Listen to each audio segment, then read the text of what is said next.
Hey guys, welcome to Richland Sales. We were cleaning off a few transaxles to list for sale, and while we had them out, we thought we'd go ahead and show you the differences between some of the different models. These are all off of John Deere lawn and garden tractors, and the transaxles underneath a lawn or garden tractor, they come in all different shapes and sizes. So we thought we'd go through some of the differences of some of these different sizes. So starting down here with the smallest one on the end, this comes off of a John Deere LT model, I believe. It's small, especially compared to the others. There's no way to service this transmission. You can't change the oil on it. There's no drain plug and no checker, so it's all encompassed. This is for mowing a flat yard and nothing else really. You don't want to be pulling a lot with a transaxle like this. If you've got lots of hills, it'll wear this transaxle out really quick, and there's no way to service the transmission. So that comes on your LT models, especially the smaller ones. Some of your smaller X300 series have these small transmissions like this. Anything you buy from Home Depot or Lowe's, it's going to have a small transaxle that's meant for mowing small yards on flat ground only.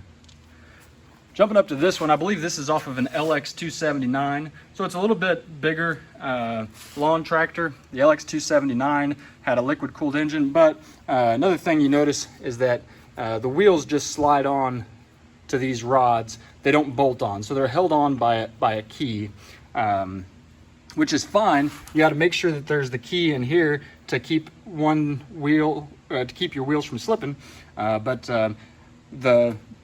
this one is a little bit bigger than this one back here, and it does have a hydraulic reservoir. You've got a dipstick here. I believe there's a dipstick in here to check the oil level, and it doesn't have a dipstick. It should be, if it should be full, you check it here, I guess. Some of them do have dipsticks. This one does not, but you can empty and change the hydraulic fluid on this transaxle, so it is at least serviceable. So if it starts bogging down, giving you a little bit of grief, that's something you could try on a transaxle like this. But other than that, it's still not made for heavy duty work. Still largely for mowing grass only. Has a little bit more power than this one back here. Jumping up to this transaxle, this one's quite a bit different. It does have a dipstick on it. This is off of a John Deere 345, one of the older models, so you can check the oil level here. The newer 345s, or the GX 345s, they had a reservoir more similar to this. But this transaxle also has a hydraulic pump for hydraulic deck lift. So that's a difference about it. And then looking at the sizes of these two transaxles, obviously this one's a lot bigger. So we can do a lot more work. Another big difference is it's got a 5-bolt pattern to provide a little bit more stability and securing the tire there. You're also turning, whenever your axle's turning, it's turning something bigger on the outside, whereas this is just turning something smaller, so you may be able to get a little bit more torque out of it that way. Definitely a lot stronger. Would have no problem pulling things around, pushing snow, running implements behind it, doing a lot of hills. Definitely a lot stronger transaxle. That's serviceable as well.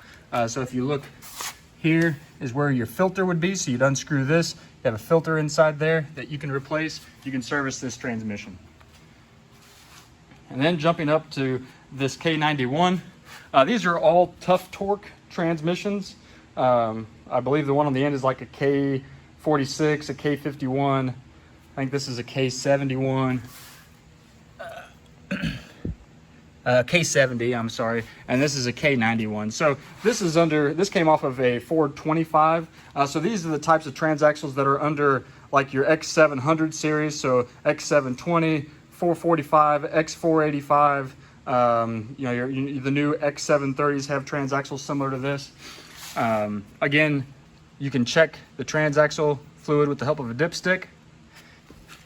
Got a drain plug back here.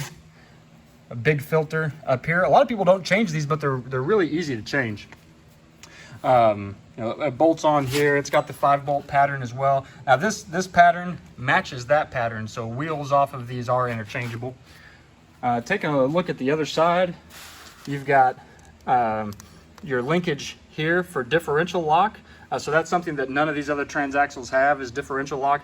They did start putting it on the GX 345s, but this 345 transaxle does not have diff lock.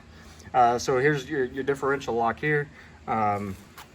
This one also has a spline for your mid-mount PTO. So this is what turns the mower deck. And it also has a hydraulic pump to run power deck lift, as well as auxiliary hydraulic remotes that can be used to power things like a front 4-way snow blade or other hydraulic implements. And I'm sorry, this is the drive shaft. This is your mower deck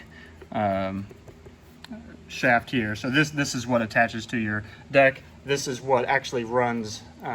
You have a shaft that comes back from the transmission, or a shaft that comes back from the engine that powers the transmission. So that's another unique difference about this one, is it is a shaft-driven transmission, whereas the rest of these have pulleys on them, so that they are belt-driven. So there's a lot of difference in sizes on these transaxles. They also have different functionalities. They're all made very differently.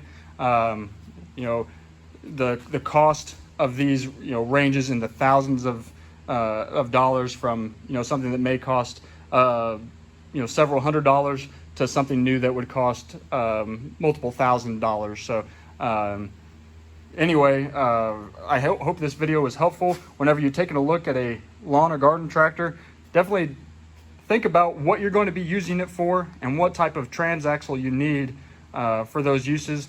If you're mowing on flat ground with only mowing in mind, then having something with a smaller transaxle will probably do you pretty well.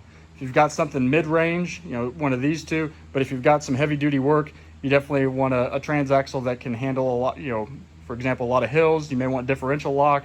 You may want to pull a lot of implements, carry a lot of weight. That's what these big beefy transaxles are for. So to keep that in mind whenever you're purchasing a machine, and I hope this video was helpful. Thanks for watching.